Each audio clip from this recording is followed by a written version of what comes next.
Hello friends, আজ তোমাদের উৎপাদক বিশ্লেষণে কি নিয়ে এসেছি দেখো। এই যে একটা অঙ্ক নিয়ে এসেছি।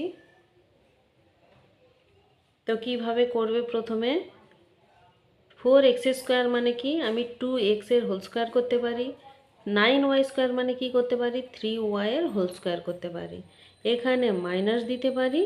এখানে কি কি আছে, 4z xyz 6yz, তাহলে z আর z, এখানে 4 এখান থেকে তাহলে 2y 2z কমন যেতে পারে।